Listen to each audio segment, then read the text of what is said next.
O programa Saber Direito desta semana é com o professor Leandro Antunes. O curso é sobre direito do trabalho. Tem dúvida sobre o assunto? Mande um e-mail para nós, saberdireito@stf.jus.br. Você também pode estudar pela internet. É só acessar o www.tvjustiça.jus.br.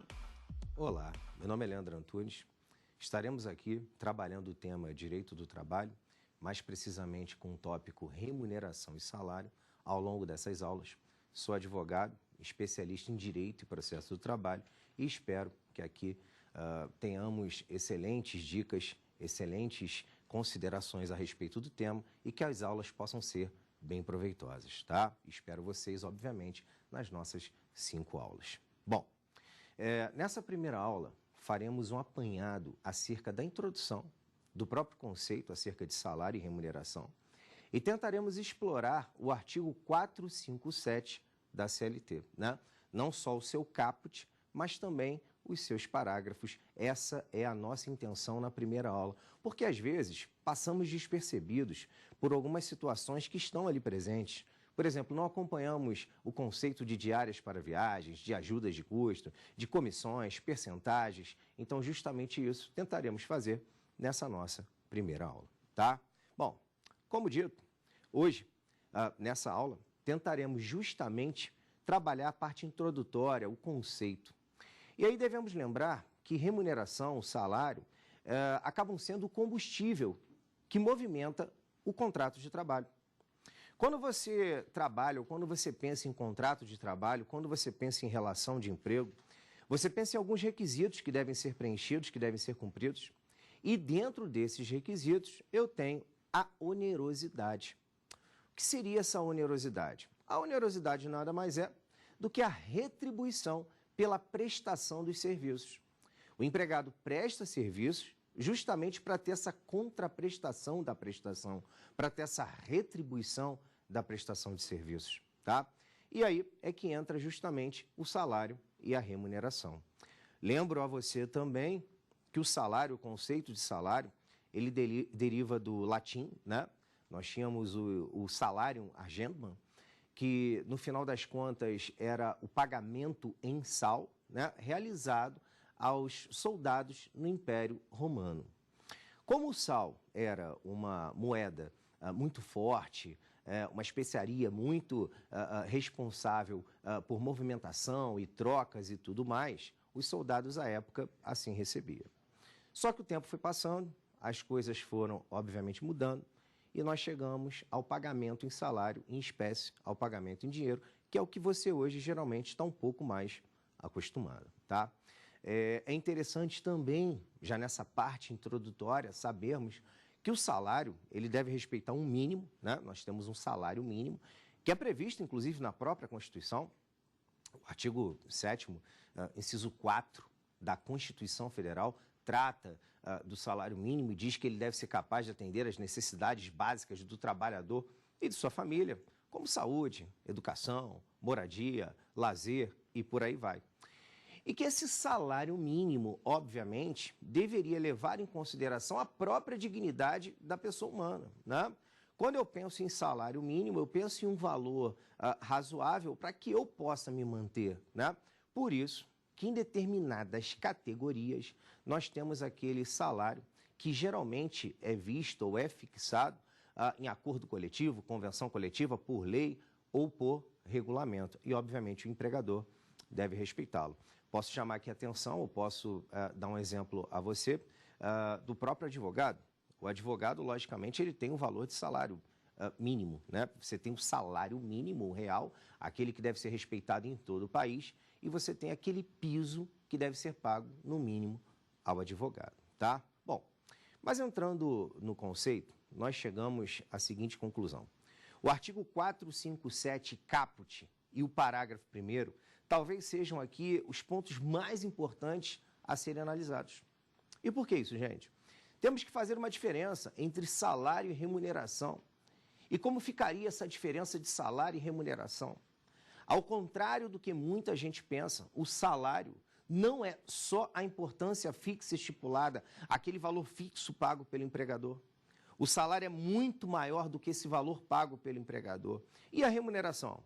A remuneração, nós vamos ver, ela na verdade representa um gênero em que a espécie salário está dentro. Então, já que a remuneração é o gênero e o salário é a espécie, vamos trabalhar primeiro uma espécie para depois chegarmos ao gênero. Vamos fazer dessa forma, tá?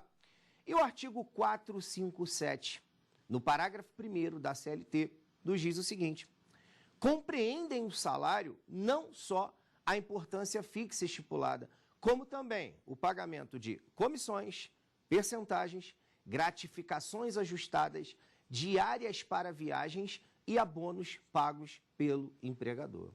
Veja, você que até então achava que o salário era só aquele valor fixo que o empregador fixava com você, acaba de ver nesse momento que nós temos outros componentes do salário.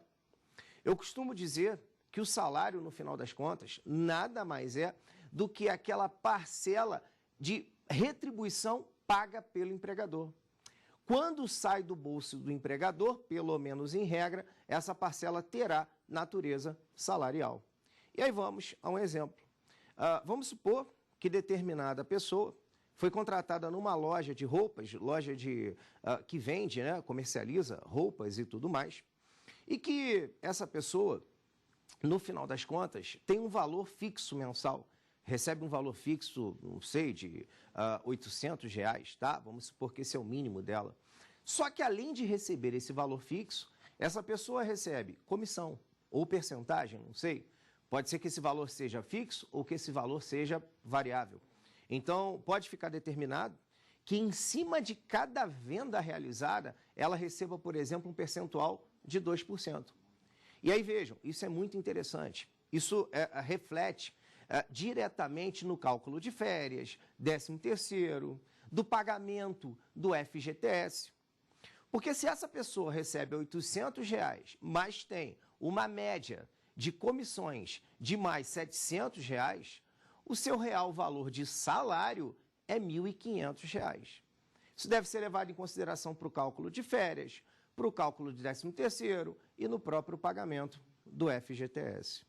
Poxa, Leandro, mas eu tinha uma ideia de que isso já era a remuneração.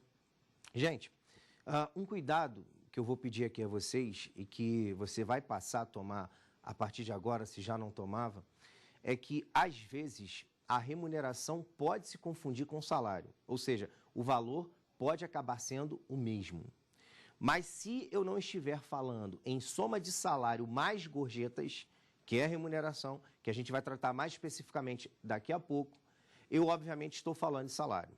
Por exemplo, a fulana recebe um valor fixo mais as percentagens. Se ela recebe esse valor fixo mais as percentagens, ela tem um valor de salário.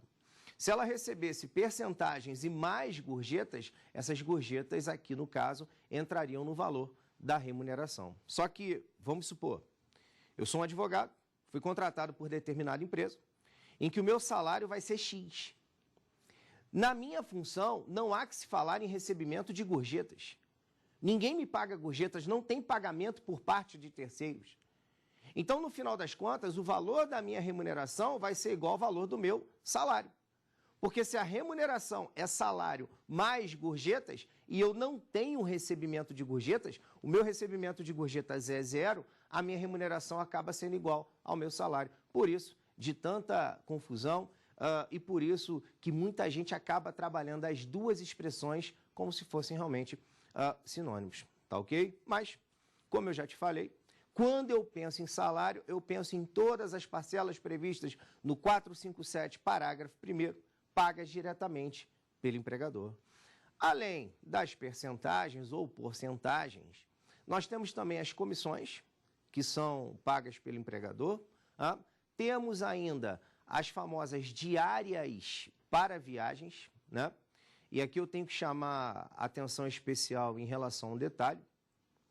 As diárias para viagens, elas são valores, como o próprio nome já diz, pagos em razão de viagens realizadas pelo empregado. E essas diárias para viagens, em regra, possuem natureza salarial, na forma do 457, parágrafo 1º.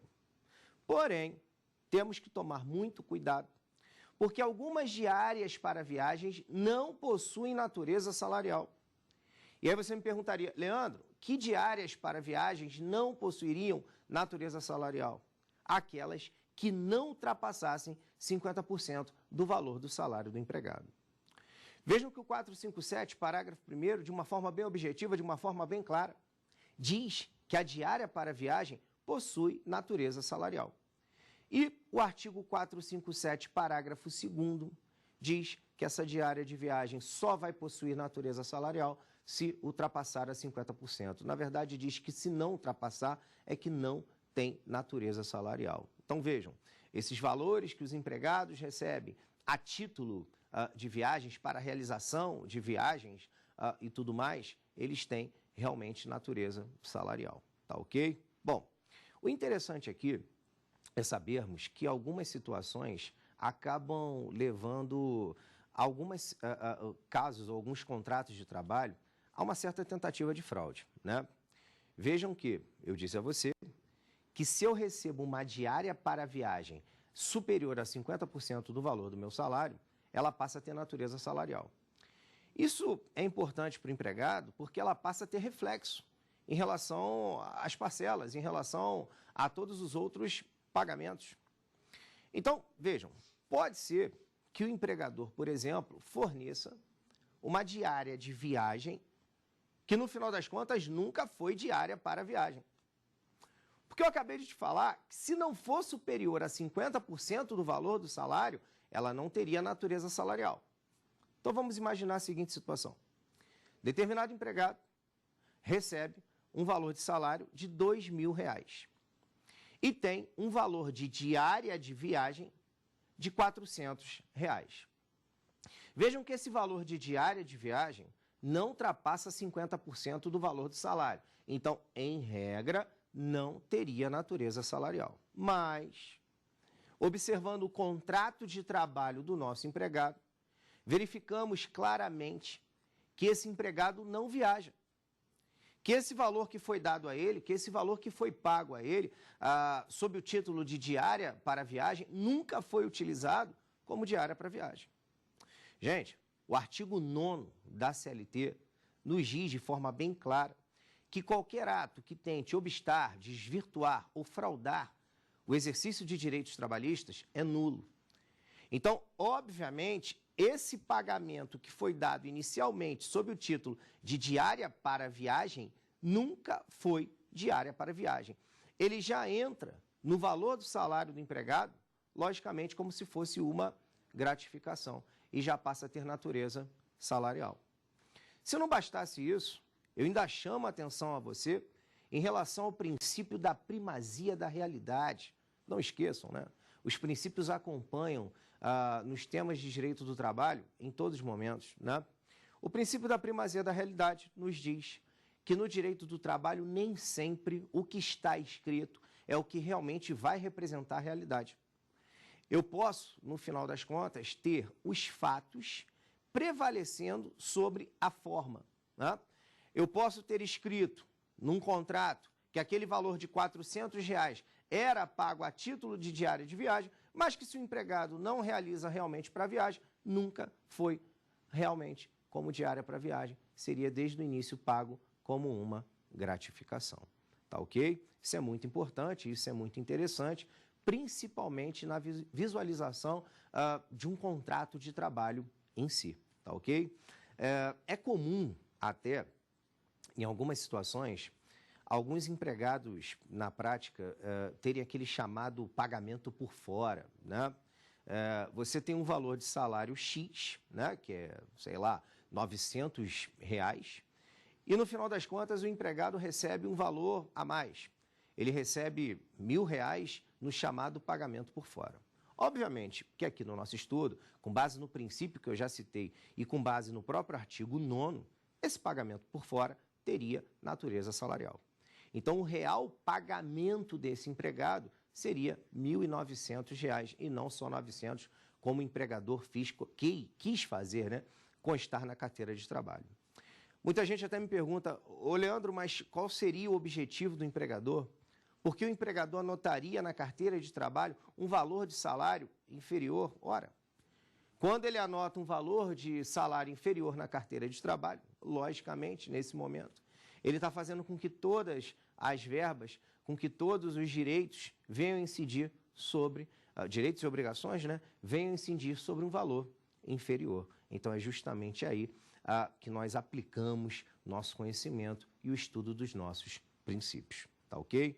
Bom, vocês devem ter reparado que eu disse a você que quando a diária para a viagem é paga sem o empregado realmente viajar, ela integra o salário, ela incorpora o salário como se fosse uma gratificação, né? Gratificação, gente, que é muito interessante aqui o estudo dela e a compreensão dela, pelo seguinte, muita gente me pergunta em que momento essa gratificação passaria a ter natureza salarial. Bom, aí são duas situações distintas, né? São duas situações a serem analisadas. Primeiro, se eu fui contratado e no meu contrato de trabalho está estipulado que eu vou receber uma gratificação mensal, não sei, vou chamar de gratificação de produtividade, gratificação do bom serviço, alguma coisa assim, essa gratificação desde o início já tem natureza salarial. O empregador não pode deixar de parar ou parar de pagar a minha gratificação. O empregador não pode deixar de tomá-la como referência para todos os fins, tá? Essa é a questão. E a outra situação, Leandro, qual é? O grande problema, gente, que analisamos é quando o empregador não estabelece essa gratificação no contrato de trabalho. É quando essa gratificação, ela começa, no final das contas, a ser paga ao longo do contrato, ou seja, nós temos ali uma cláusula contratual sendo estabelecida de forma tácita. Obviamente que se eu sou empregado, eu vou aceitar o recebimento da gratificação e o empregador começa a me pagar. E aí? Essa gratificação passa ou não passa a ter natureza salarial? Logicamente, se é uma gratificação que passa a ser habitual, ela passa a integrar o meu salário para todos os fins. Bom, nesse primeiro momento, né, dessa primeira explanação, nós temos uma pergunta, vamos responder a pergunta e depois continuamos aqui o estudo do nosso tema. Meu nome é Flávia Nogueira e eu queria saber qual é a diferença de salário e remuneração. A diferença de salário e remuneração, no final das contas, nós ainda não terminamos, mas já dá mais ou menos para sentir qual é que a remuneração é gênero e o salário é espécie. Eu posso dizer, por exemplo, que o salário está dentro da remuneração, mas eu não posso dizer que a remuneração está dentro do salário. Eu posso dizer que eu, empregado, quando recebo um salário, eu recebo uma contraprestação pelos serviços prestados por parte do empregador. E quando eu recebo a remuneração, em regra, eu estaria recebendo, além dessa contraprestação paga diretamente pelo empregador, valores pagos por terceiros. Veremos que a remuneração nada mais é do que a soma do salário mais aquilo que é pago por terceiros, que é justamente o valor ou os valores pagos a título de gorjetas, tá? Mas a diferença cabal é essa: remuneração, gênero, salário, espécie, tá ok? Então tá aí a resposta à nossa primeira pergunta. Bom, então, continuando aqui o tema e ainda analisando o 457, parágrafo 1º da CLT, nós temos ali as porcentagens, as comissões, as diárias para viagens, os abonos, né? A questão dos abonos ela é bem interessante porque os abonos acabam representando alguns adiantamentos realizados pelo empregador e esses abonos, em regra, possuem natureza salarial, tá? Vejam, os abonos, em regra, possuem natureza salarial. Chama atenção aqui em especial em relação a um abono que tem esse nome, que você conhece muito bem, e que esse abono não teria natureza salarial, que é o abono de férias. O abono de férias, aquela venda, né, aquele período em que eu vendo uma parte das minhas férias, ele teria natureza indenizatória, tá? Eu aqui peço uma certa atenção de vocês, porque muita gente confunde o abono de férias, o abono pecuniário, com um terço constitucional. São coisas distintas, tá? Quando você pensa em abono pecuniário, é esse que eu estou falando aqui agora, esse abono pecuniário é um período em que você vende as suas férias e você não pode vender mais de 1/3. Esse 1/3 de venda das suas férias, ele tem natureza indenizatória. Agora, 1/3 condicional, 1/3 sobre as férias, em alguns casos pode ter natureza salarial, alguns autores defendem que teria natureza salarial quando pago no momento das férias, e alguns autores chegam a considerar que esse abono de 1/3 condicional, né, esse valor pago a mais, deixaria de ter natureza salarial quando fosse pago após o período de férias, ou quando o empregado tivesse deixado de exercer as férias, ou tivesse deixado de receber no momento correto. Então, por favor, não confundam. Mas, o que eu tenho que chamar a atenção aqui especial de vocês, e obviamente o que a gente não pode esquecer, é que para caracterizar a real natureza salarial, deveremos pensar ali numa habitualidade, numa questão não eventual, né? Por exemplo, se eu venho trabalhando para determinado empregador e em dado momento o empregador resolve me pagar um abono, que ele chama de abono, de R$300, porque ele recebeu um valor a mais do cliente e resolve me passar ou me repassar uma porcentagem desse valor, eu não posso dizer que isso vai ter natureza salarial, se foi pago uma vez ao longo de todo o contrato de trabalho. Tá ok? Gente, uma questão aqui muito interessante e que, obviamente, também não podemos deixar passar, é que no 457, parágrafo 2º, como já tinha relatado, ele diz que as diárias para viagens que não ultrapassam 50% não possuem natureza salarial, assim como as ajudas de custo. Muito cuidado com isso, tá? Vejam, as ajudas de custo, em regra, não possuem natureza salarial. Quando o empregado recebe um valor a título de ajuda de custo, esse valor não tem natureza salarial, teria natureza meramente indenizatória. E muita gente me pergunta assim, ô Leandro, mas o que seria essa ajuda de custo? O que seria esse valor com natureza tão somente indenizatória e tudo mais? A ajuda de custo, no final das contas, hoje, pela doutrina, vem sendo defendida como o valor pago ao empregado no caso de transferência. O artigo 470 da CLT nos explica que, no caso de transferência, o empregador é o responsável pelo pagamento desses custos que o empregado vai ter. E esses valores, todas essas indenizações que o empregador vai ter que custear, a gente dá o nome de ajuda de custo. Então, logicamente, né, o raciocínio é muito conclusivo. Se eu estava em determinada localidade e fui transferido para outra localidade, fatalmente eu vou gastar com transporte, vou gastar com deslocamento da minha família e tudo mais. Então, isso vai ser custeado pelo empregador. Não tem muita lógica, realmente, tal valor ter natureza salarial, tá? Agora, eu chamo a atenção também especial aqui a um detalhe que às vezes confunde um pouco para efeito de prova.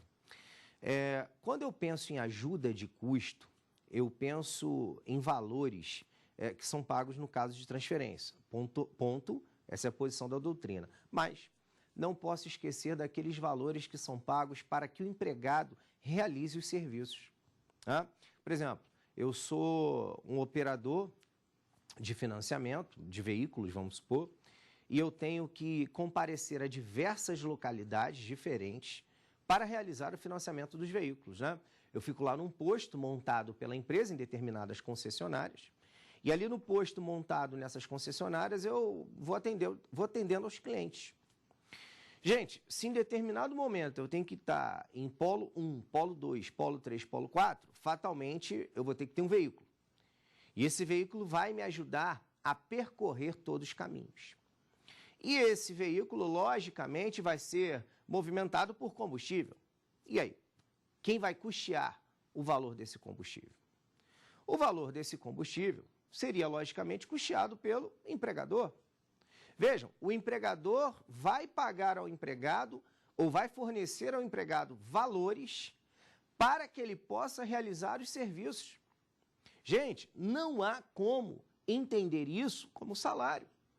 Isso seria uma mera despesa para a realização do trabalho. Então, tomem muito cuidado, porque às vezes eu tenho alguns alunos e tudo mais que me perguntam, poxa, Leandro, eu recebo, por exemplo, um X por mês para que eu possa trabalhar, para que eu possa colocar o meu combustível e rodar determinados municípios, determinadas cidades. E aí, você acha que isso tem natureza salarial?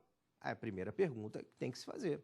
Você precisa efetivamente desse combustível para executar os serviços? Se precisa, não tenho dúvida que esse valor não é pago ou não tem natureza salarial. Tá ok? Bom, gente, então se você, nesse momento, pegar a redação do 457, parágrafo 1º, você vai ver que percentagem, comissão, ajuda de custo, abono, gratificação e diárias para viagens, né, estão aqui presentes nesse nosso primeiro momento de estudo. Acabamos até nos referindo, falando acerca da ajuda de custo, que não tem natureza salarial. Óbvio e claro, tá? Se o empregador passa a pagar determinado valor com o nome de ajuda de custo, mas esse empregado, por exemplo, não tem nenhuma transferência, né? Vamos supor, eu não saí de determinada localidade para outra, que não acarretou mudança de meu domicílio, então não é transferência. Mas ainda assim o empregador me paga um valor que ele chama a título de ajuda de custo. Aí entra naquela questão que nós citamos, que é a questão justamente da fraude, que é a questão da aplicação do princípio da primazia da realidade. Tá ok? Bom, e agora a gente começa, dá início aí ao conceito de remuneração. O conceito de remuneração, ele é um pouco mais amplo, porém, a meu ver, ele é bem mais fácil, ele é muito mais tranquilo.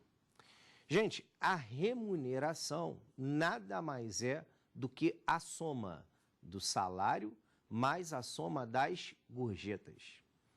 A remuneração, no final das contas, nada mais é do que a soma do que é pago pelo empregador mais a soma do que é pago por terceiros. A soma do que é pago pelo empregador mais a soma do que é pago por terceiros tem aí o nome de remuneração. Poxa, Leandro, honestamente, é só isso? Basicamente é só isso. Mas aí você tem que lembrar daquilo que eu te falei.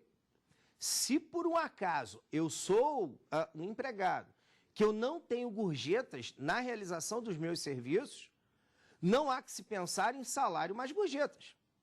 Então, imagina aí um esquema na sua mente agora, ó, remuneração, salário mais gorjetas. Se eu não tenho gorjetas, a remuneração vai ser igual ao valor do salário. Por isso que muita gente acaba utilizando ali como se fossem sinônimos. Tá ok? Bom, mas não são. Tecnicamente, eu já te mostrei que há uma diferença. Então vamos lá. Vamos entender o que nos diz o artigo 457, caput, tá? Da CLT. Além do artigo 457, caput da CLT, nós temos o artigo 457, parágrafo 3º da CLT. E, além disso, nós temos a súmula 354 do TST, que talvez seja a súmula que melhor fala acerca de gorjetas, né? Um complementa o outro, obviamente. Mas eu vou te mostrar como isso é interessante, como essa súmula traz uma questão que é de suma importância. Bom, vamos supor que um determinado garçom foi contratado por um restaurante.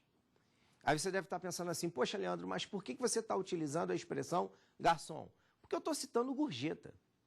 E quando eu cito gorjeta, eu penso aqui no garçom. Ué, mas eu só tenho recebimento de gorjeta pelo garçom? Não. Eu não tenho recebimento de gorjeta pelo garçom. Eu posso ter recebimento de gorjeta, por exemplo, no ramo hoteleiro. Eu posso ter recebimento de gorjeta no salão de beleza e tudo mais. Eu posso ter recebimento de gorjeta no caso de frentista, como tem muita gente que paga e tudo mais. Só que vejam, são valores fornecidos por terceiros. Mas você consegue visualizar, você consegue encaixar na sua mente um exemplo perfeito com garçom. Então vamos lá. Vamos supor que determinado empregado tenha um valor de gorjeta de salário, melhor dizendo, de R$1.000. Esse é o valor de salário dele. Só que esse restaurante é um restaurante movimentado, é um restaurante que tem uma alimentação geralmente que não é muito barata. Então esse garçom, obviamente, tem ali o valor da sua gorjeta, né? E quando eu falo em valor de sua gorjeta, eu não tenho como precisar qual é o valor da gorjeta mensal. Eu não tenho como dizer quanto que ele recebe por mês, não tenho. Mas, obviamente, eu tenho como imaginar uma média de gorjetas que são recebidas ao longo dos meses, né? Então, por exemplo, o salário do meu garçom é 1.000. E de gorjeta, Leandro, quanto que ele recebe? 1.000. Essa é a média. Vejam, remuneração soma do salário mais as gorjetas. Se o salário é 1.000 e se o valor de gorjetas é 1.000, o valor da remuneração acaba sendo R$2.000. Esse é o valor da remuneração do meu garçom. Inclusive, né, nós temos aí um projeto e tudo mais para que as gorjetas elas passem a ser não obrigatórias o pagamento, mas de distribuição obrigatória pelos empregadores, principalmente pelos restaurantes. Como assim, Leandro? Passa de ser distribuição obrigatória. Já não é? É. Mas, infelizmente, nós ainda visualizamos muito uma prática infeliz, que é a prática do chamado caixa 2, né? O que acaba acontecendo? Os funcionários, eles têm ciência de que o restaurante recebe os valores de gorjetas e tudo mais, só que às vezes o restaurante não repassa. E aí muita gente pensa assim, poxa, mas por que o restaurante não vai repassar? A gente vai entender isso. E a gente vai entender qual a importância de eu ter essa inclusão das gorjetas na remuneração aí do meu garçom ou do meu empregado, né? No meu exemplo é o garçom, mas é do meu empregado. Bom, vamos para a segunda pergunta então, gente? Vamos para a segunda pergunta e na volta nós continuaremos aí a discorrer acerca da remuneração. Olá, professor. Meu nome é Fernando Nogueira. Professor, o salário pode ser pago tão somente através de parcelas variáveis? É o seguinte, ao contrário do que muita gente pensa, o salário pode sim ser pago através de parcelas variáveis, tá? Eu dei exemplo daquela moça na loja de roupas, não sei se vocês se recordam, em que ela recebia um valor X, né, mais as comissões ou as percentagens que ela recebia por mês, né? Então vejam, ela tem o dela mínimo garantido, mais o que ela vender. Obviamente que se ela não vender nada durante aquele mês, ela vai ter de qualquer jeito o recebimento dos R$800. Agora, e alguém que é contratado tão somente para receber parcelas variáveis, tão somente para receber valores, porcentagens, em razão de vendas, em razão de conquistas, de fechamento de contratos e tudo mais. Leandro, isso é possível? É a pergunta que acabou sendo feita aqui agora. Sim, é possível. Desde que haja um respeito ao mínimo legal. Vamos supor, eu fui contratado para receber um valor de 2% em cima das minhas vendas, tá? 2% em cima das vendas.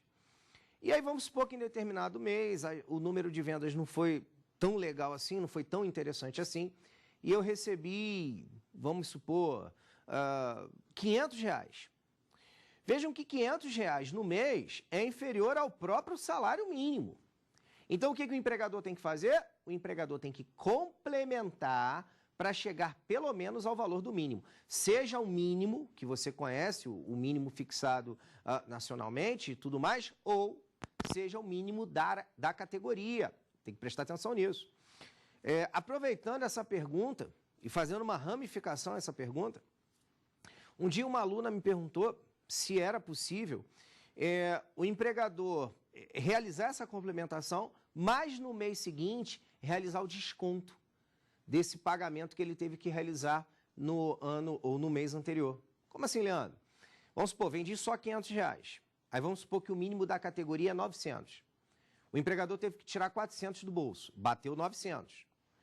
Aí no mês seguinte, o empregado vai e vende 1.400, ou seja, superior ao mínimo.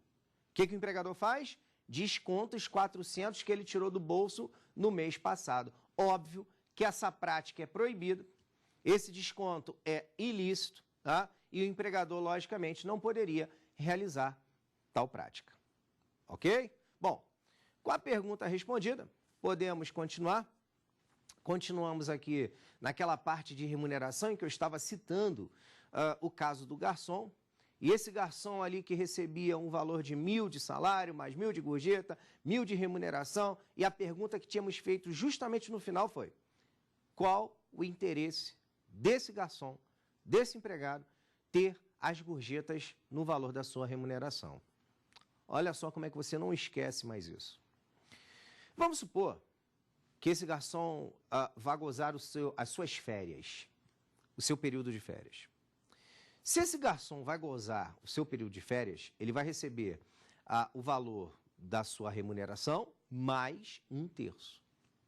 Gente, se o empregador só leva em consideração o salário, o que é pago por ele de forma direta, o empregado só teria R$ 1.000 mais 1/3 em cima desses R$ 1.000. Mas as férias, elas não são pagas tão somente sobre o valor do salário. Elas são pagas sobre o valor da remuneração. Então, se o meu garçom tem 1.000 mais 1.000, as férias devem ser pagas em cima de R$ 2.000. Caramba, Leandro, é assim? Então, no final das contas, o empregador vai ter que pagar em cima do valor do salário mais das gorjetas? Exatamente. Como também paga o 13º, como também paga o percentual do FGTS, aquele percentual de 8%, previsto lá na lei 8.036 de 90, o empregador, logicamente, também paga sobre isso.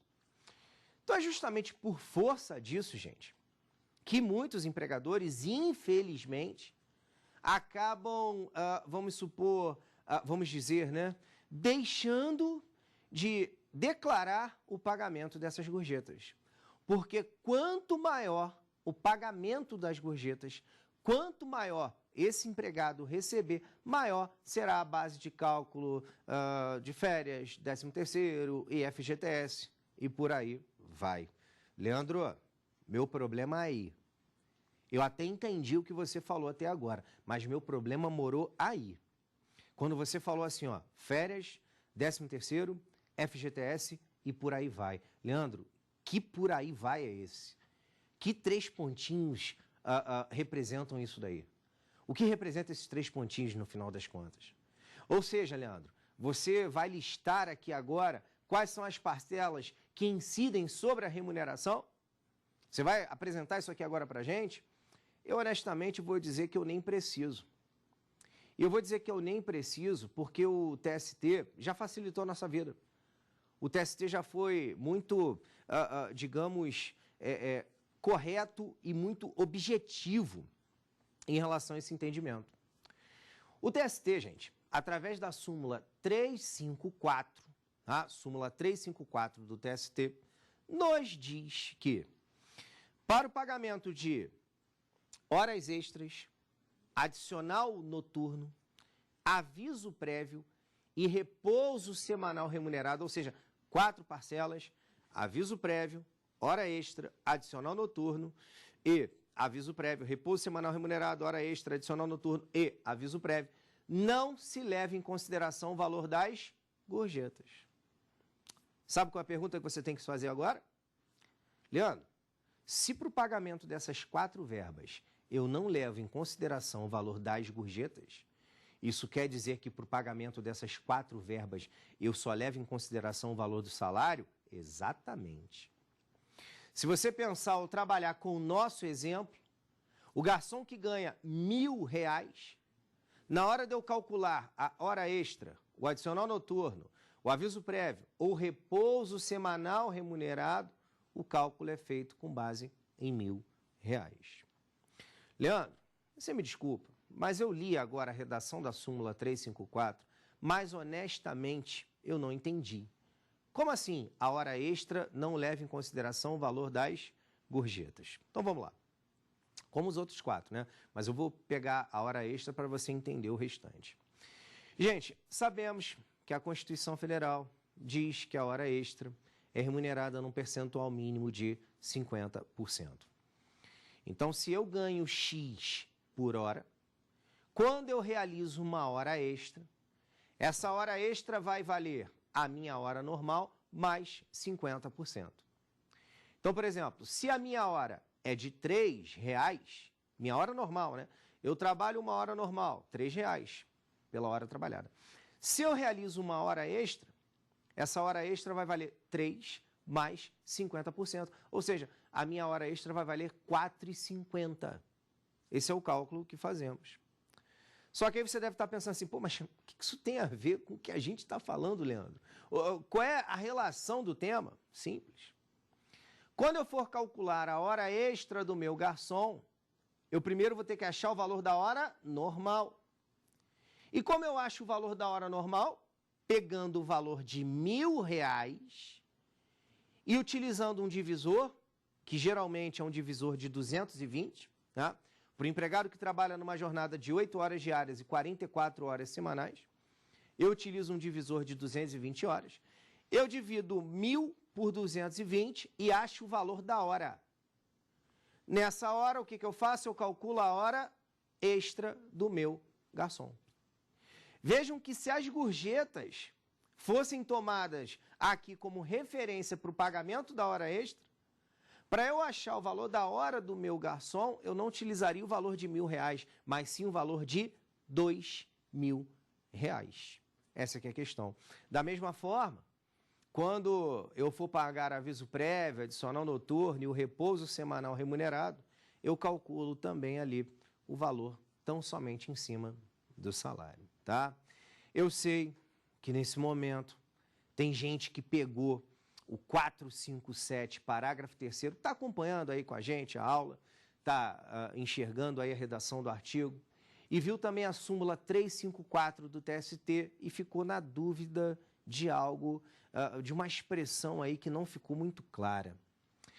Tanto o 457, parágrafo 3º, como a súmula 354, nos dizem que as gorjetas podem ser pagas de forma compulsórias ou de forma espontânea pelo empregador. Gente, o que seria isso? Pago de forma compulsória ou pago de forma espontânea? O que seria isso? Ao contrário do que muita gente pensa, isso não tem a ver com a obrigação ou não do cliente de pagar o valor das gorjetas. Alguém, nesse momento, poderia mais ou menos me perguntar, poxa, Leandro, eu imaginei uma outra situação de gorjeta. Qual situação de gorjeta?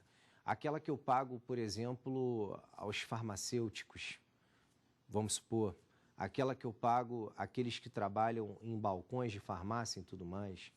Ah, você está falando das guiltas, né? Daquelas que são pagas geralmente a esses funcionários de farmácia e tudo mais. Em relação às guiltas, eu posso dizer a vocês que nós temos uma situação aí um tanto quanto de difícil análise, às vezes, na prática, porque esses valores, às vezes, são pagos pelos próprios empregadores, né?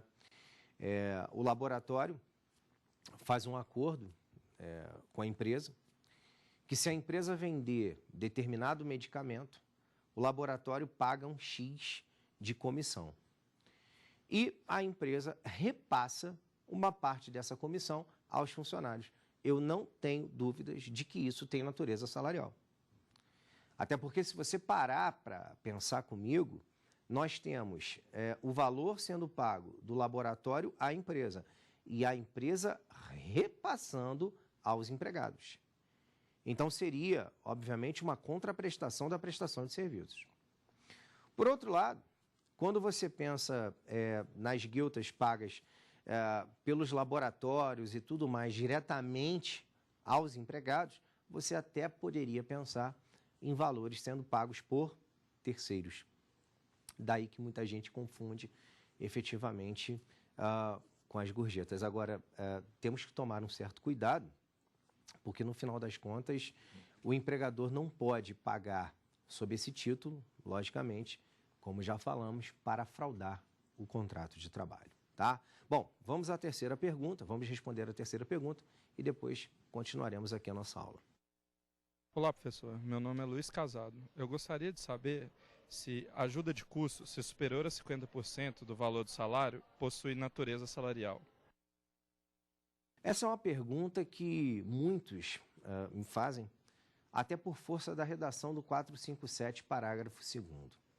Mas não podemos confundir a redação. A ajuda de custo, como já dito anteriormente, ela não tem natureza salarial. Alguns doutrinadores, alguns autores chegam a afirmar que nunca teria natureza salarial. Óbvio, se for pago, ou se for paga ajuda de custo como fraude, né, como eu já citei, teria. Mas aí deixa de ser ajuda de custo. É isso que eu quero deixar bem claro para vocês. Utilizando a técnica mesmo, a questão terminológica, né, a ajuda de custo não possui natureza salarial.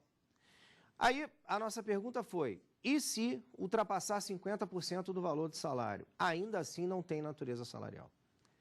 Vejam que o 457, parágrafo 2º, diz que a diária para viagem que não tem quando não ultrapassa e a ajuda de custo não tem natureza salarial, pouco importando se é superior ou se é inferior a 50% do valor do salário. Tá ok? Bom, com isso respondemos aí a nossa terceira pergunta, né? Chegamos aí a essa resposta. Obviamente, todas as perguntas foram bem interessantes, mas na maioria nós conseguimos até fazer algumas ramificações. Nessa terceira pergunta, eu vou chegar a um detalhe também, que é defendido por uma parte da doutrina, que é a seguinte. Vamos supor que determinado empregado recebeu um valor a título de diária para viagem. É um assunto bem um do lado do outro ali. O empregado recebeu um valor a título de diária para a viagem, vamos supor de, sei lá, 1.500. E o valor do salário dele, 2.500. Então vejam, salário 2.500. Valor de diária para a viagem, 1.500. Ou seja, ultrapassa 50% do valor do salário, tá? E aí, tem natureza salarial? Tem. Uma parte da doutrina entende que se o empregado, no final das contas, tiver de prestar contas com o empregador, tiver de realizar uma prestação de contas, que essa prestação de contas retiraria da parcela a natureza salarial. Ou seja, eu recebi R$ 1.500 num salário que é de 2.500, mas eu gastei, por conta da viagem, 200, e eu tive que realizar a prestação de contas com o empregador, então eu tive que devolver o que sobrou. Bom, se eu tive que devolver o que sobrou, me parece também muito razoável de não enquadrar a parcela como natureza salarial. E por que eu não enquadro a parcela como natureza salarial? Gente, o salário, no final das contas, é aquele que eu posso dispor da forma que eu bem entender. Quando o empregador me paga o salário, ele não diz para mim o que eu tenho que fazer com o meu salário. Eu recebo o valor do salário e eu vou gastar com o que eu bem quiser. A partir do momento que ele me paga uma diária de viagem, que eu gasto R$200 com efetiva viagem e 1.300 que sobrou eu tenho que devolver, honestamente, eu não tive qualquer valor para que eu pudesse realizar eventuais compras, eventuais gastos, eventuais, eventuais situações minhas, pessoais. Eu, honestamente, chego a considerar isso daqui um pouco prejudicial quando você considera toda essa parte como salário, porque no final das contas o empregado vai sofrer descontos, vai ter isso como base de cálculo para a incidência de imposto de renda e tudo mais. Então, eu honestamente não enxergaria vantagem nenhuma. Então, temos que ter uma certa cautela, né? Uma parte da doutrina, inclusive, chega a dizer que a diária de viagem tem natureza salarial. Se não tem prestação, ou aliás, se é superior a 50%, tem. Se não é superior, não tem. Agora, há quem entenda que ainda superior existir a prestação de contas, essa parcela deixaria de ter natureza salarial. Mas vejam, isso é só uma explanação, é só obviamente, uma ilustração aqui acerca do nosso tema, tá? E ainda na ilustração do nosso tema, eu não posso terminar, eu não posso deixar de falar aqui de uma questão que é muito corrente, que é a questão do salário que é anotado na carteira de trabalho, ou da remuneração que é anotada na carteira de trabalho. Bom, obviamente que a remuneração anotada na carteira de trabalho deve corresponder à realidade. Mas, se você for buscar aquela parte de contrato de trabalho, você sabe que as cláusulas contratuais, ou que o contrato de trabalho, quanto à sua forma, ele pode ser expresso ou ele pode ser tácito, né? Quando expresso, ele pode ser escrito ou ele pode ser verbal. E o tácito representa uma mera aceitação das partes. Então, por mais que na carteira conste que o meu salário é X, se o empregador, em dado momento do contrato de trabalho, me pagar, vamos supor, R$500, porque ele quer, porque ele gosta de mim e tudo mais, esse valor passa a ter natureza salarial e incorpora o meu contrato de trabalho como uma cláusula estabelecida de forma tácita. Tá ok? Bom, então nessa primeira aula, falamos aí acerca do conceito de salário e remuneração. Você viu a origem aí do termo salário e tudo mais. Discorremos acerca das parcelas e entendemos um pouquinho mais aquela regra do caput, do parágrafo 3º e da súmula 354 do TST.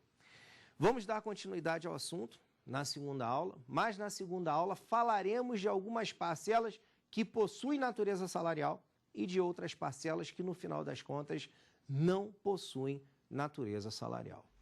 Um forte abraço, espero vocês na nossa próxima aula. Até lá. Tem dúvida sobre o assunto? Mande um e-mail para nós, saberdireito@stf.jus.br. Você também pode estudar pela internet, é só acessar o www.tvjustiça.jus.br.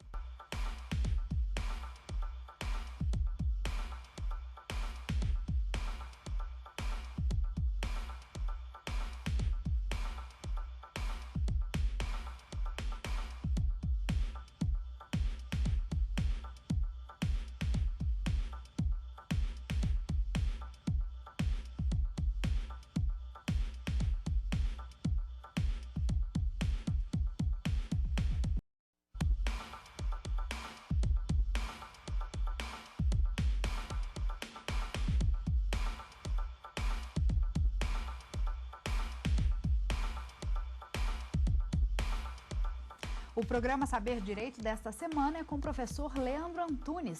O curso é sobre Direito do Trabalho. Tem dúvida sobre o assunto? Mande um e-mail para nós, saberdireito@stf.jus.br. Você também pode estudar pela internet, é só acessar o www.tvjustiça.jus.br. Olá, meu nome é Leandro Antunes.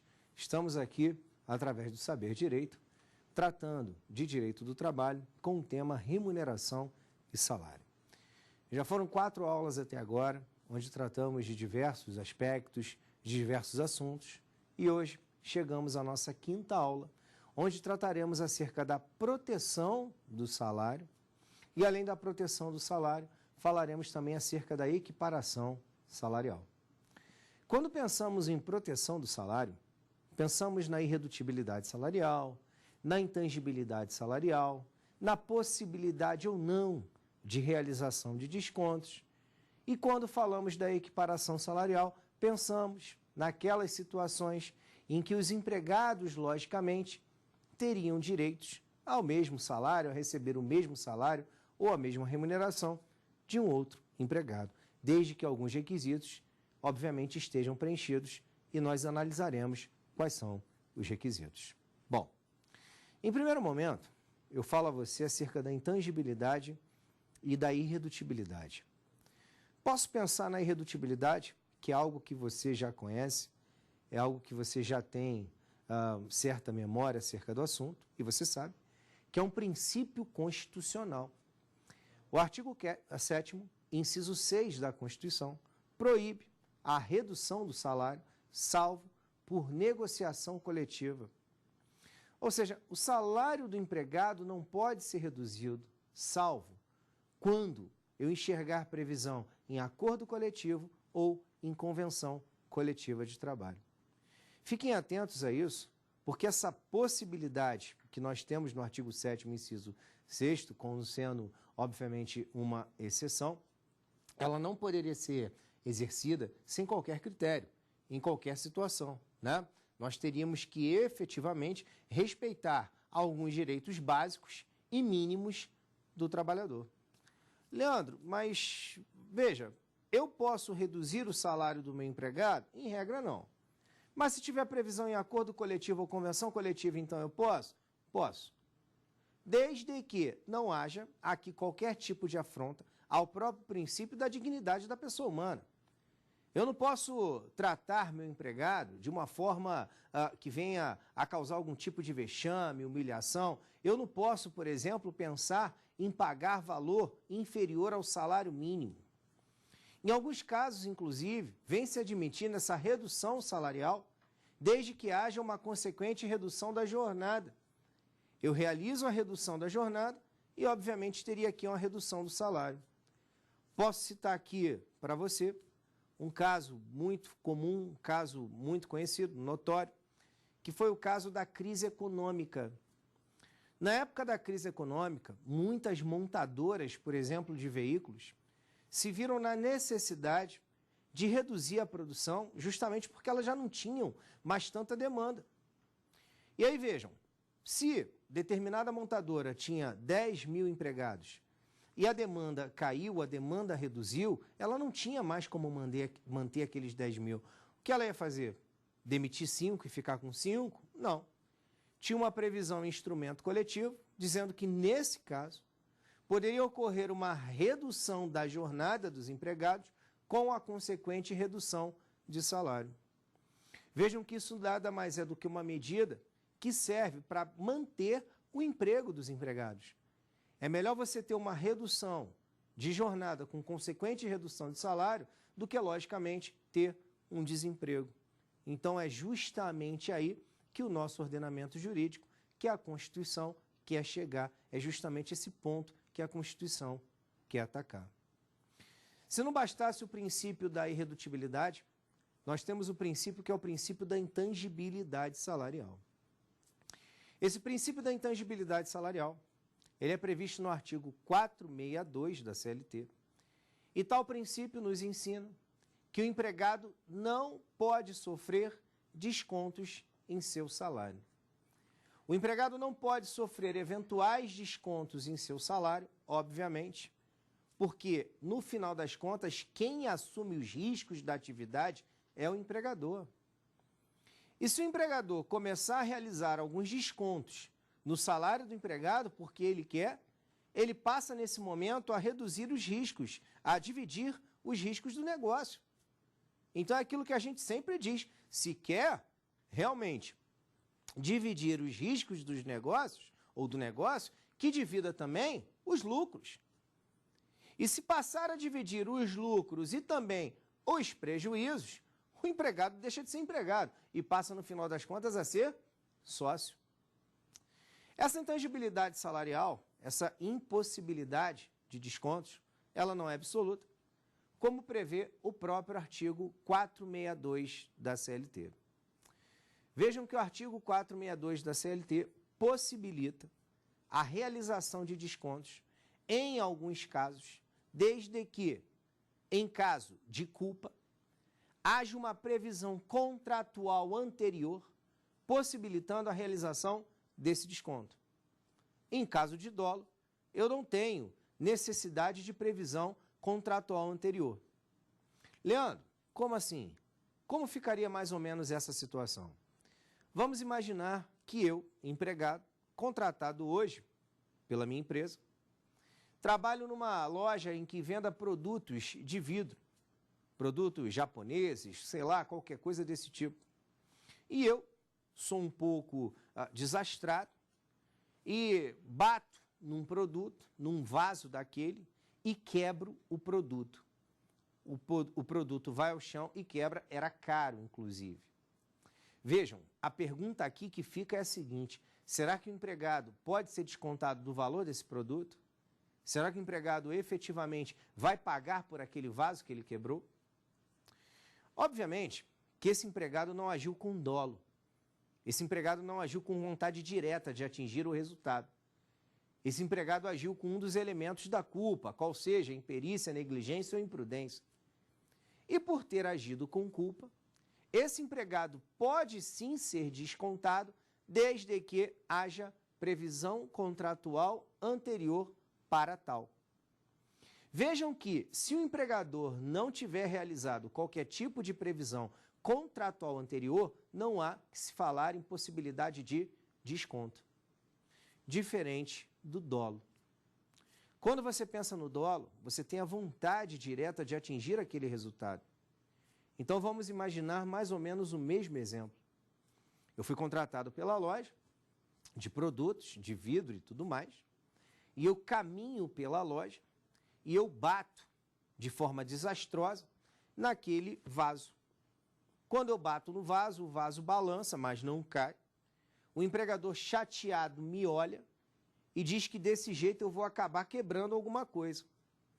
Aquilo ali já foi o suficiente, já foi o bastante para eu ser tomado por uma situação, por um momento de raiva, e com raiva eu pego o produto e jogo no chão.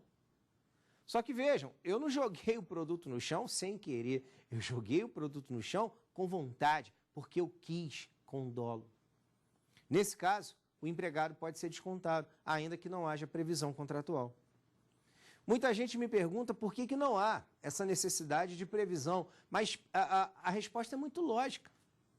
Já imaginou uma previsão contratual em que o empregador tivesse que convencionar que o dia que o empregado ficasse nervoso, o dia que o empregado ficasse fora de si, o empregado deveria indenizar o empregador? Não tem qualquer sentido, gente. Eu vou chamar a atenção aqui de vocês, em especial, de uma orientação jurisprudencial, que é uma orientação jurisprudencial que traz uma regra muito interessante acerca desse assunto, que é a OJ 251 da SDI 1. A OJ 251 da SDI 1, ela trata dos descontos em relação ao cheque sem fundos do empregado frentista, do frentista em bomba de posto de gasolina. O frentista recebeu um cheque, esse cheque é sem fundos, passado pelo cliente, logicamente, e a pergunta que fica no ar é: e o empregador, pode ou não pode descontar o valor desse cheque? Se a pergunta fosse feita tão somente dessa forma, eu ia te dizer que não. Porque se o posto aceita cheque e o frentista aceitou o cheque porque o posto aceita e o cheque retornou por insuficiência de fundos, o empregador não poderia descontar, porque se realizasse o desconto, obviamente estaria, nesse caso, dividindo com o empregado os riscos da atividade. E aí, logicamente, não teria o menor sentido. Mas, por outro lado, eu te digo que a orientação jurisprudencial 251 da SD1 nos diz que se o frentista descumpre regras previstas em instrumento normativo, ou seja, um exemplo clássico, nós tínhamos uma regra num posto, no regulamento, de não aceitar cheque. O frentista, quando viu o cliente chegar, disse que o cliente era conhecido seu e que poderia aceitar o cheque daquele cliente sem qualquer tipo de problema. O que resolve fazer o frentista? Aceita o cheque daquele cliente, mesmo não podendo, mesmo o posto vedando tal recebimento. O frentista aceita e esse cheque retorna por insuficiência de fundos. Gente, se esse cheque retorna por insuficiência de fundos, podemos dizer aqui que, nesse caso, o frentista poderia ser descontado, justamente porque ele teve culpa nessa situação e, logicamente, ele desrespeitou uma regra anteriormente prevista. Seja ela em regulamento de empresa, em contrato de trabalho, em acordo coletivo ou em convenção coletiva, com base no artigo 462 da CLT. Inclusive, o artigo 462, ele traz uma disposição para a gente, que é uma disposição que me parece óbvia e, sinceramente, nem precisaria ser inserida, que é a possibilidade de desconto por conta de adiantamento. Eu sou um empregado, que eu recebo, por exemplo, meu salário todo dia 15 e no dia 30. Óbvio que, se no dia 15 eu já recebi um adiantamento, no dia 30 o empregador pode me pagar o que resta descontando aquilo que eu já recebi. Isso é muito lógico, isso é muito óbvio. Obviamente, o empregador poderia realizar tal tipo de desconto. Agora, qualquer desconto fora e diferente disso que estamos falando, obviamente, seria considerado ilícito. Caso clássico que eu posso aqui citar a você é do empregador, por exemplo, que desconta do empregado quando o empregado não vende os produtos que deveria vender dentro da validade. É isso mesmo. O empregador convenciona com o empregado, vamos supor, tá? Isso é hipotético, eu vou dar aqui uma situação. Eu contrato um empregado para prestar serviços em uma farmácia e eu digo que remédio X, Y e Z tem prazo de validade até mês tal. E, obviamente, que o empregado tem que se apressar para vender aquilo ali. Mas como assim? Se apressar para vender, ele vai na casa dos outros? Não, não. Quando o cliente chega, por exemplo, para comprar um remédio, ele oferece esse outro remédio que é genérico, que faz o mesmo efeito e tudo mais. Se o empregado não consegue vender o remédio até o prazo de validade, o empregador desconta aquele remédio do salário do empregado. Eu sei, você acha um absurdo? Eu também acho. Inclusive, em algumas situações, o empregador pede para que o empregado assine um chamado vale, para que esse vale, obviamente, venha mascarar aquela situação. Como assim, Leandro? Mascarar aquela situação.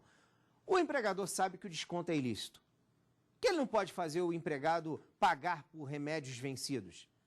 Senão, logicamente, ele estaria fazendo ali o empregador assumir os riscos da atividade. Então, o que ele faz? O que ele faz nessa situação? Ele pede ao empregado para assinar um vale no valor do remédio que saiu da validade. E esse vale, obviamente, amanhã ou depois, vem como um adiantamento. O salário do empregado sendo 3.000, ele pegou de vale naquele mês uns R$400. Só que no final das contas eram remédios que foram descontados. E aí na hora de receber o salário, quanto que o empregado recebe? R$2.600. Óbvio, gente, isso é fraude. Esse desconto é ilícito. Isso traz um prejuízo ao empregado. E com base naquilo que já até falamos em outras aulas, por força do princípio da primazia da realidade, obviamente, pouco importa o que está escrito. O que vale é efetivamente o que aconteceu.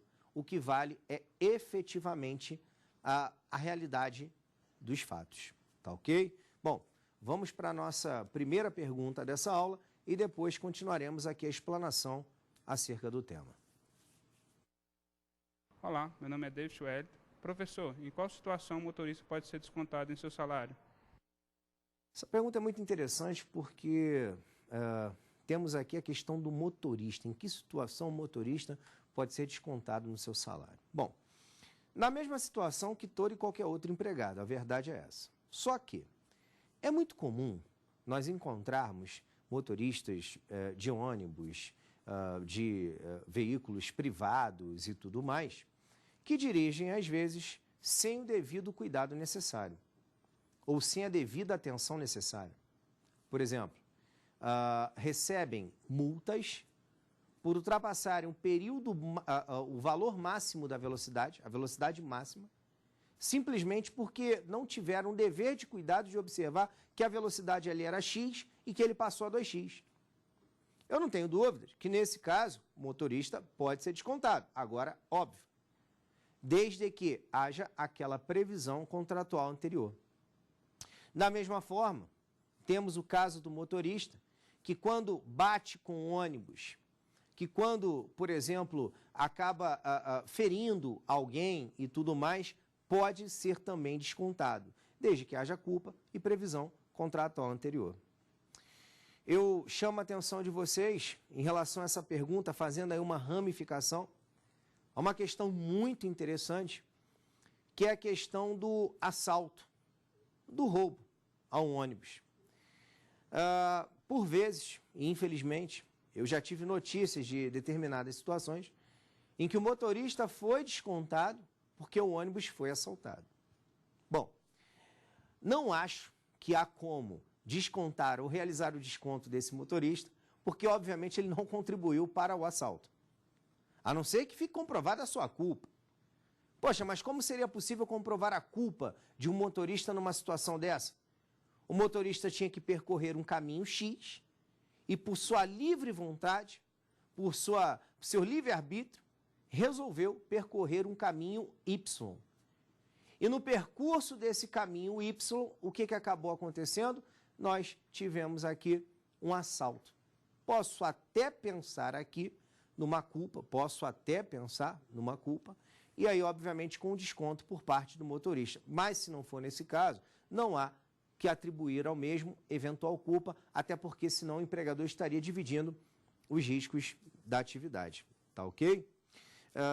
Uma questão também muito interessante dentro dessa parte aí de redução, de intangibilidade e de irredutibilidade salarial, porque se você parar para pensar, tudo anda lado a lado, é sempre pensarmos naquele princípio da inalterabilidade contratual lesiva. Princípio da inalterabilidade contratual lesiva, previsto no artigo 468 da CLT, que de forma clara nos diz que o salário não pode ser reduzido pelo empregador e, se obviamente for reduzido, essa redução vai ocasionar prejuízos. Na verdade, o princípio não trata de redução de salário, né? Eu estou aqui mais ou menos adequando ao nosso tema. Ele fala que alteração para prejudicar ela não pode acontecer. Obviamente, alterar, reduzir salário é uma alteração considerável e prejudicial. Tá?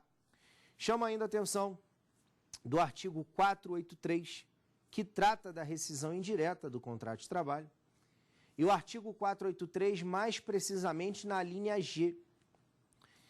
A redação da linha G do artigo 483, mais ou menos, te ensina assim: reduzir o empregador, pode o empregado, né, requerer a rescisão indireta, quando o empregador reduzir o salário do empregado, sendo este realizado por peça ou por tarefa, de forma a afetar sensivelmente a importância de seu salário.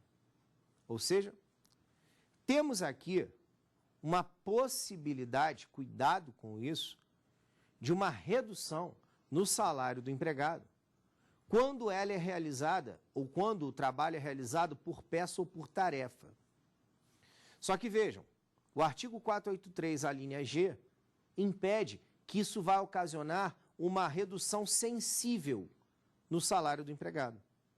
A contrário senso, seria possível uma redução mínima, uma redução que não fosse sensível. Para você entender mais ou menos o que eu estou falando, eu realizo 200 peças mais ou menos por mês, vamos colocar assim, e por cada peça eu recebo R$10. Então, a média do meu salário é R$2.000. Se o empregador reduzir o número de peças de 200 para 700, eu vou deixar de ganhar R$2.000 e vou passar a ganhar R$700. Ninguém vai discordar de que essa redução é sensível, de que eu vou sentir, obviamente, no meu salário. Diferente, se o empregador reduzisse o número de peças de 200 para 170, por exemplo.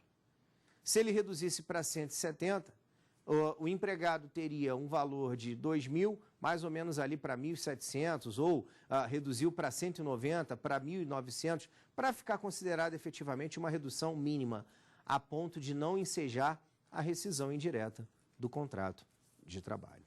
Tá ok? Ok? Bom, gente, com isso, falamos aí acerca da intangibilidade, acerca da irredutibilidade, dessa possibilidade ou não de realização de descontos. E chegamos num tema agora de suma importância, um tema que talvez aí seja um dos temas mais importantes dentro de salário e remuneração, que é a questão da equiparação salarial, tá? Bom, a equiparação salarial, se pararmos para pensar, ela deriva da própria igualdade em seu sentido lato, em seu sentido amplo. O próprio artigo 5º da Constituição Federal, o caput, o inciso 1, já consagra essa igualdade, já consagra essa isonomia. Se não bastasse tal princípio previsto no artigo 5º, caput, inciso 1, temos ainda o artigo 7º da Constituição Federal, que traz no seu inciso 30 a impossibilidade de discriminação. Essa impossibilidade de discriminação nos traz a ideia do princípio da não discriminação por força ou por parte dos empregados. A verdade é que quando os empregados exerçam a mesma função para o mesmo empregador na mesma empresa, esses empregados teriam direito à equiparação salarial. Tais requisitos estão previstos no artigo 461 da CLT e requisitos esses que são muito bem reforçados na súmula 6 do TST. O que eu tenho que chamar a atenção de você inicialmente é que aquele que requer a equiparação é conhecido, é chamado de equiparando. E aquele a qual você quer se equiparar, aquele que você toma como modelo, é o chamado paradigma. Então, para que haja equiparação salarial entre o equiparando e o paradigma, alguns requisitos devem ser preenchidos. E além do preenchimento de certos requisitos, devemos observar também que eu não posso ter alguns fatos impeditivos. Alguns fatos seriam capazes de impedir o direito à equiparação salarial. Então, o que passamos a fazer a partir de agora é realizar a análise do artigo 461 da CLT, com base nos requisitos necessários à equiparação salarial e, obviamente, os fatos impeditivos. Bom, em primeiro momento, equiparando e paradigma devem prestar serviços ao mesmo empregador, tá? Essa questão não gera muita controvérsia, obviamente, pelo menos dessa forma. Eu, que quero ter o salário igual a de alguém, eu devo, obviamente, ter ali o serviço prestado ao mesmo empregador. Isso é muito claro, isso é muito óbvio. A controvérsia surge em relação ao conceito de mesmo empregador no que se refere a grupo econômico. Aí as coisas já mudam um pouquinho. Há quem defenda, por exemplo, que não há que se falar em equiparação salarial diante de grupo econômico, e há quem defenda que dentro de grupo econômico já poderíamos pensar em equiparação salarial. Bom, para quem defende que não cabe equiparação salarial dentro de grupo econômico, a maior justificativa, a maior fundamentação é que dentro de um grupo econômico nós teríamos pessoas jurídicas diferentes, pessoas jurídicas próprias. Então, se eu presto serviços para a empresa X e outro empregado presta serviços para a empresa Z, pouco importa se pertencem ao mesmo grupo econômico. São pessoas jurídicas diferentes. Não haveria que se falar em equiparação salarial. A outra parte, que vem sendo inclusive a posição mais festejada, que vem sendo inclusive a posição mais aceita, entende que no caso de grupo econômico, você teria sim a possibilidade de equiparação salarial, até por se tratar do que a gente conhece como empregador único. E o que seria isso? O que seria esse empregador único? Quando eu estou prestando serviços para um grupo econômico, eu não presto serviços para a empresa X, Y ou Z. eu presto serviços para o grupo. Um dos motivadores do pensamento, da fundamentação dessa posição, dessa corrente, é a própria súmula 129 do TST. Eis que a súmula 129 nos diz que a prestação de serviços para pessoas jurídicas diferentes, pertencentes ao mesmo grupo econômico, dentro da mesma jornada de trabalho, não configura mais de um contrato de trabalho.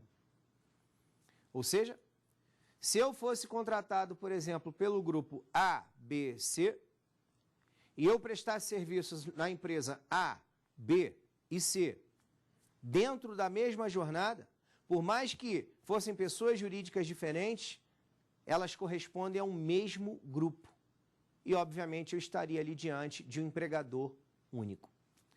Uma das fundamentações também, para quem enxerga ou para quem entende, que cabe equiparação salarial, no caso, dentro de grupo econômico, é que o artigo 2º, parágrafo 2º, o artigo 2º, parágrafo 2º da CLT, diz que a responsabilidade dentro do grupo econômico é solidária. Ora, se a responsabilidade dentro do grupo econômico é solidária, eu teria aqui, inclusive, que pensar num mesmo empregador, gerando, assim, o direito à equiparação salarial. Tá ok? Bom, sendo esse o primeiro requisito, a gente vai agora para o segundo requisito, que é o requisito da mesma localidade. Equiparando e paradigma devem prestar serviços na mesma localidade.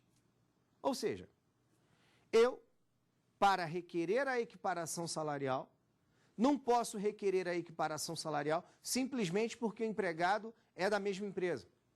Até porque um pode prestar serviços no estado X e outro prestar serviços no estado Y. E sabemos, isso não é novidade, que entre estados eu posso, logicamente, ter um custo de vida diferente. E até por conta desse custo de vida diferente, os valores de salários acabam sendo diferentes.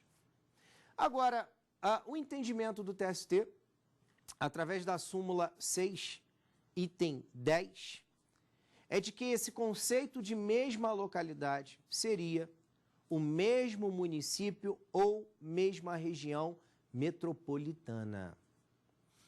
Se equiparando e paradigma estivessem dentro do mesmo município ou dentro da mesma região metropolitana, poderíamos pensar em equiparação salarial. Se fora de um desses limites aqui citados, não haveria que se falar em equiparação. Outro requisito da equiparação, além do mesmo empregador e mesma localidade, e talvez seja o primordial, talvez seja aqui o principal, é justamente o requisito da mesma função. Exercício da mesma função. Gente, o que seria o exercício da mesma função? Obviamente que, pelo princípio da primazia da realidade, pouco importa o que está escrito. O que importa é que, efetivamente, os empregados executam. Assim, o fato do empregador tentar rechaçar um pedido de equiparação salarial simplesmente porque um é contratado como auxiliar administrativo e outro como gerente administrativo, pouco importa. O que importa aqui é se, no final das contas, os dois exercem a mesma função. Exercendo os dois a mesma função, um trabalho de igual valor, eu teria direito à equiparação salarial. Só que eu já digo a você que o exercício dessa mesma função deve ser com a mesma perfeição técnica e, além da mesma perfeição técnica, com a mesma simultaneidade. Encontro alguns questionamentos acerca dessa simultaneidade. O que seria essa simultaneidade? Então eu vou te dar um exemplo e você vai entender essa situação. Mas antes, vamos passar pela nossa segunda pergunta da aula e depois continuamos a tratar acerca aí da equiparação salarial. Olá, meu nome é João Paulo. Professor, o salário pode ser reduzido por o empregador estar passando por uma situação difícil no negócio? Bom, essa questão também é interessante. Se o salário pode ser reduzido por estar o empregador passando por uma situação difícil no negócio. Gente, pergunta muito oportuna. E é um tema que realmente eu não poderia deixar aqui escapar. Temos uma previsão na CLT, mais precisamente artigo 503, que diz que o salário pode ser reduzido por motivos de força maior. Ou seja, o empregador poderia reduzir o salário do empregado por motivo de força maior. A doutrina majoritária vem entendendo pela não recepção de tal artigo pela Constituição. E por quê? Vejam, o artigo 503 diz que o salário não pode ou pode ser reduzido por motivo de força maior, mas o artigo 7º, inciso 6, como já falamos, diz que só pode ser reduzido por acordo coletivo ou convenção coletiva de trabalho. Vejam que a Constituição em nenhum momento citou que o salário poderia ser reduzido por motivo de força maior. Por isso é que se entende, pelo menos majoritariamente falando, que tal artigo não foi recepcionado pela Constituição. Mas chama atenção a um detalhe aqui. Eu citei, na aula de hoje, a questão das montadoras automobilísticas, que à época da crise financeira reduziram o salário do empregado com a consequente redução da jornada. Vejam, a pergunta feita é se o salário pode ser reduzido quando o empregador estiver passando por certas dificuldades. E eu digo que não. Por que eu digo que não? Porque quem assume os riscos do negócio é o empregador. Quem colocou o negócio na rua foi o empregador. Então, se ele hoje está passando por certas dificuldades, eu, empregado, não tenho nada a ver com isso. Então, eu não posso ser prejudicado. Se eu for prejudicado, no final das contas, eu estaria, no final a verdade, sendo ou dividindo os riscos da atividade. Mas na questão das montadoras, gente, o que é interessante aqui observarmos? Que na questão das montadoras, elas estavam passando por sérias dificuldades financeiras, mas a previsão ou a redução não foi só por sérias dificuldades, mas sim porque lá no instrumento coletivo da categoria estava previsto que se a produção diminuísse, a empresa poderia reduzir o salário com a consequente redução da jornada. Então, por mais que tenha ocorrido dificuldade financeira, a redução não ocorreu tão somente por conta da dificuldade financeira, mas sim por conta da previsão em instrumento coletivo. Essa pergunta é excelente, tá? Até porque, a gente finalizar a resposta, se o empregador pudesse realizar desconto por dificuldades financeiras, o empregado ia viver numa verdadeira roda gigante. O empregador em um mês ia estar muito bem, no outro mês não ia estar, e ele ia ficar reduzindo, aumenta, reduzindo, aumenta. Que estabilidade, que segurança aqui teria o empregado? Nenhuma, tá? Essa é a resposta, então, da pergunta. Bom, e aí continuando, a questão da equiparação salarial, estávamos aqui para falar acerca de um exemplo da simultaneidade. Por favor, não confundam simultaneidade com ter que estar trabalhando. São coisas distintas. Simultaneidade, no final das contas, nada mais é do que equiparando e paradigma terem que, em algum momento, ter exercido a função ao mesmo tempo. Se os dois tiverem exercido a mesma função ao mesmo tempo, pode ser que caiba a equiparação salarial. Leandro, desculpa, não entendi essa questão que você falou para não confundir simultaneidade com ter que estar trabalhando. É o seguinte, eu posso requerer equiparação salarial em razão de uma condição pretérita, em razão de uma condição que já passou. Isso é lógico. Até porque, gente, se pararmos para analisar, dificilmente um empregado ajuiza uma ação enquanto ele está trabalhando.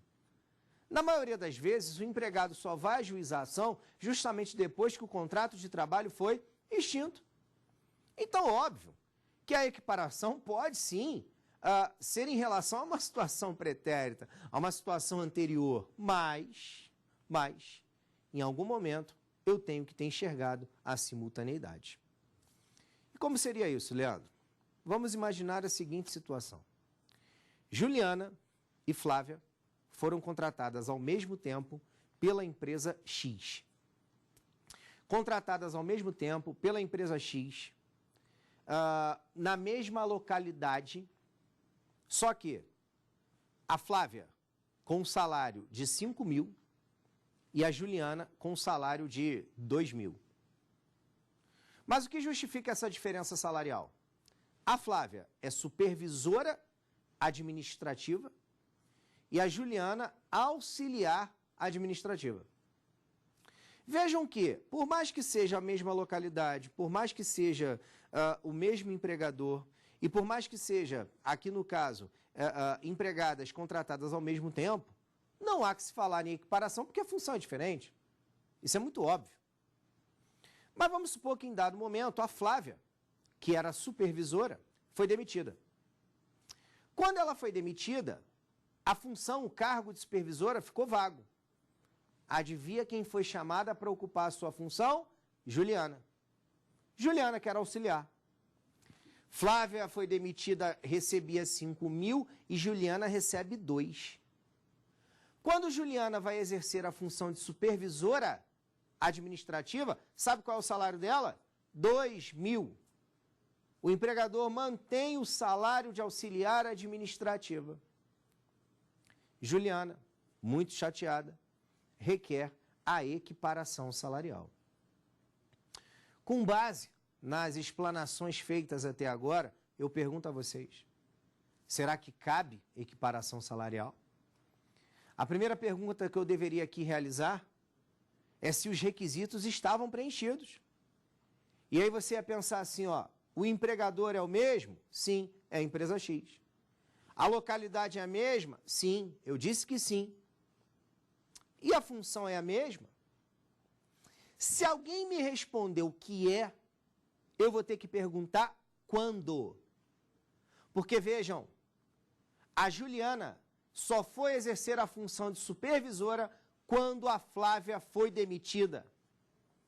E a pergunta que eu te faço é a seguinte, em que momento as duas exerceram a mesma função com simultaneidade, ao mesmo tempo? Em momento nenhum. Se não há simultaneidade, não há que se falar em equiparação salarial. Por favor, eu não estou dizendo que a Juliana não tenha direito a requerer um aumento, uma promoção, um reenquadramento, não sei. Mas a equiparação salarial, a Juliana não vai ter o direito. Muita atenção a isso. Tá ok? Bom, sendo esses os requisitos da equiparação salarial, eu vou agora entrar nos fatos que eu considero fatos impeditivos da equiparação. Ressalto aqui que uma parte da doutrina trata tudo como requisitos, tá? O trabalho de igual valor, a mesma função, a mesma localidade, o mesmo empregador, não ter quadro de carreiras. Geralmente, a doutrina vem trabalhando por aí. Eu penso assim, preenchidos os requisitos, e os requisitos são esses, agora eu vou ter que observar se há algum fato impeditivo a essa equiparação salarial. E quais seriam os fatos impeditivos a essa equiparação salarial? Primeiro, diferença superior a 2 anos no exercício da função. Se entre o paradigma e o equiparando, você enxergar uma diferença superior a 2 anos no exercício da função, não haveria que se falar em equiparação salarial. E aí você me perguntar assim, Leandro, mas como que ocorre essa diferença superior a 2 anos no exercício da função? Simples.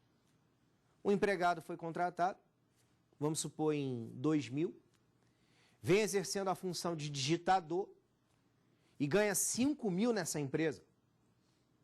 O empregado foi contratado no ano de 2013, ganhando 3 mil.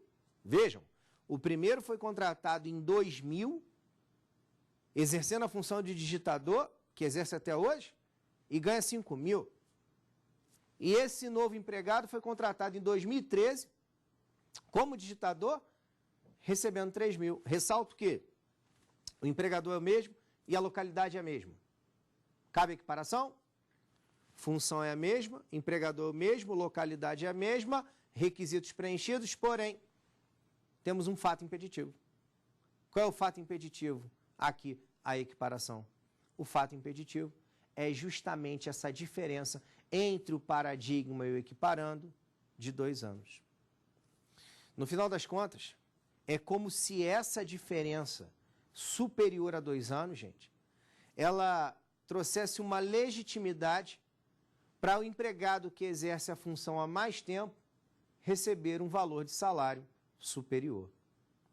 Mas aí eu chamo a atenção de vocês em relação ao detalhe, porque essa diferença superior a 2 anos deve ser no exercício da função e não na empresa, tá?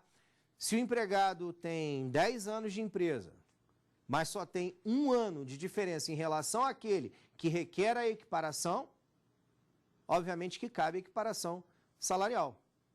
Se é 1 ano só de diferença na função. Ah, mas ele já tem 10 anos na empresa. Pouco importa.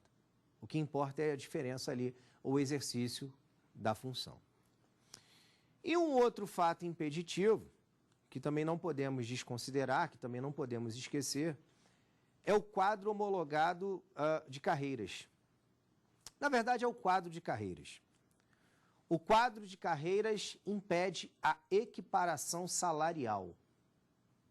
O quadro de carreiras impede a equiparação salarial, mas eu chamo a atenção de vocês que esse quadro de carreira, ele deve, obviamente, estar homologado pelo Ministério do Trabalho. Só o quadro de carreiras homologado pelo Ministério do Trabalho é que é capaz de obstar, de afastar a equiparação salarial. Ô, Leandro, e se for um quadro que não é homologado pelo Ministério do Trabalho? Cabe equiparação? Cabe. Seja homologado. Chama a atenção também de vocês que o quadro de carreiras, ele impede a equiparação, mas ele não impede um eventual reenquadramento. Pode ser que o empregado, por exemplo, comprove um desvio de função. Ele está enquadrado em determinado cargo, mas, na verdade, ele pode exercer as funções de um outro cargo. E aí o empregado pode requerer o que conhecemos como reenquadramento. Esse plano, esse quadro de carreiras, como eu te falei, ele impede a equiparação, mas não o reenquadramento. Muito cuidado com isso, tá? Uma vez, eu vi uma situação curiosa, uma situação interessante, que foi o empregado, por exemplo, que ele, vou dar aqui uma situação hipotética, tá? Vou colocar aqui cargos, aqui funções hipotéticas. Ele era cobrador, a verdade ele era motorista de ônibus, e como motorista de ônibus ele requereu a equiparação ao cobrador. E aí na hora aquilo trouxe uma certa surpresa, porque não parecia ter muito sentido, porque acabou ocasionando prejuízos ao empregado. É que o empregado foi contratado como motorista. E ao longo do contrato de trabalho, ele além de ser motorista, ele passou também a exercer a função de cobrador. Aquele estilo de ônibus em que você entra, você dá o valor ao motorista, ele te dá o troco, ele dirige, ele faz tudo. E o motorista requereu a equiparação. Obviamente que cometeu ali um equívoco o motorista, porque não haveria que se falar em equiparação, com todo respeito. O salário, no caso do cobrador, era menor do que o dele. Então, não requeria equiparação. Ele requeria, sim, o que nós conhecemos como acúmulo de funções. Ele exerce uma função que tem um salário maior e também exerce uma função que tem um salário menor. Então, o que ele requer? Uma gratificação pelo exercício dessa função, mas não a equiparação salarial. Obviamente que a equiparação ela tem que vir para beneficiar e não para prejudicar o empregado. Tá ok? Chama atenção ainda, gente, do artigo 461, parágrafo 4º da CLT, que diz não caber a equiparação salarial, ou pelo menos não poder ser tomado ali por base, o empregado readaptado pela Previdência, não poder ser o paradigma. Como é isso, Leandro? Desculpa, não entendi. É o seguinte, vamos supor que em determinada situação, o empregado seja motorista de um ônibus e, como motorista de um ônibus, sofre um grave acidente. Como motorista, ele recebia R$ 1.500 e os trocadores dessa empresa recebem R$ 800. 1.500, 800. Em razão do grave acidente, o motorista não terá mais possibilidade de dirigir, porque teve movimentos do corpo comprometidos no acidente. Só que esse empregado foi readaptado pela Previdência. Esse empregado, no final das contas, ele retornou à execução dos serviços, mas retornou na situação de cobrador. Só que olha só que interessante. Como motorista, ele tinha um salário de 1.500. Os cobradores da empresa recebem 800. Quando ele retornar para a função de cobrador, ele não pode retornar com salário de 800. Por quê? Porque o salário não pode ser reduzido. Então, quando ele volta, ainda que na função de cobrador, ele retorna com R$ 1.500 de salário. Os outros cobradores, insatisfeitos, chateados, realizam requerimento de equiparação salarial. E é justamente aí que funciona o artigo 461, parágrafo 4, quando nos diz que não há que se falar em equiparação salarial quando o paradigma é empregado readaptado. Tá ok? Bom, gente, com isso a gente mais ou menos trata aí da equiparação, da intangibilidade, da irredutibilidade e chegou o momento da nossa terceira pergunta. Depois da terceira pergunta, nós continuaremos a desenrolar o tema. Vamos lá. Olá, professor. Meu nome é Felipe. Eu tenho uma dúvida.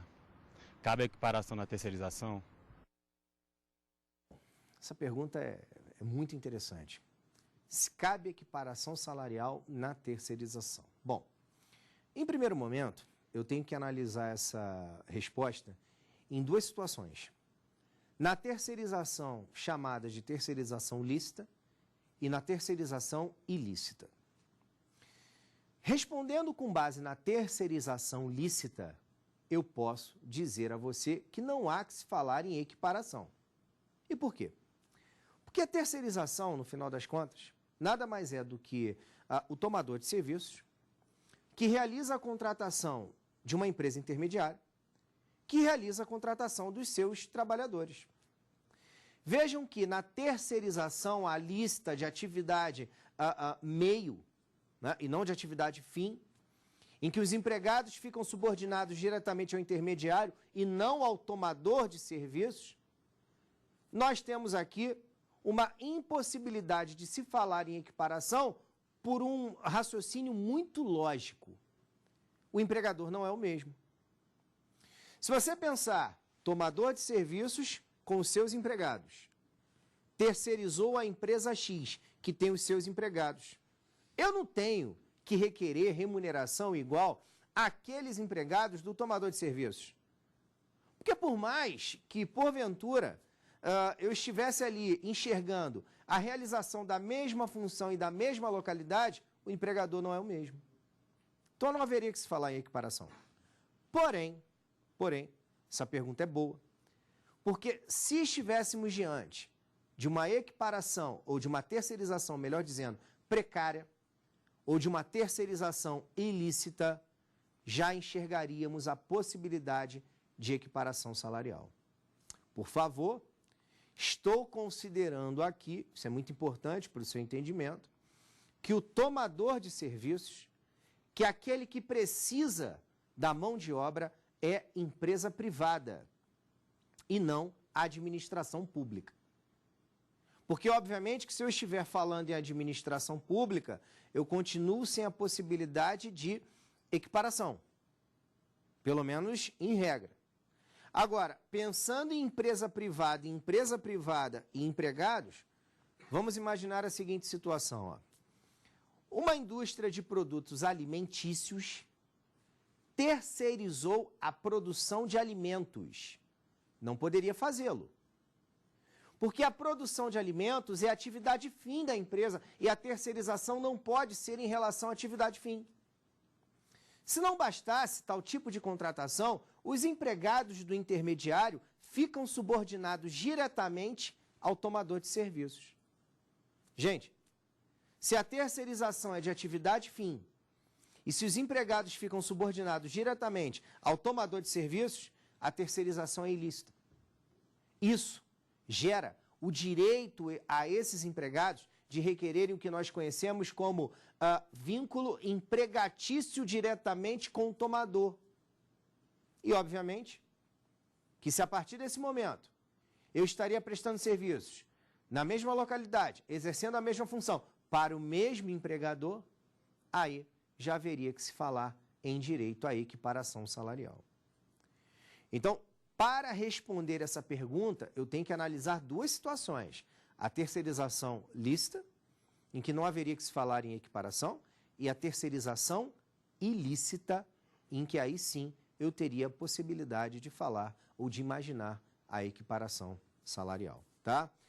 Só chama a atenção aqui da orientação jurisprudencial 383 da SDI 1, que essa orientação jurisprudencial diz que em caso de terceirização ilícita, sendo tomador de serviços à administração pública, o empregado tem direito a todas as verbas. Quando eu penso em todas as verbas, eu penso inclusive no mesmo salário. Só que aí não seria caso de equiparação salarial.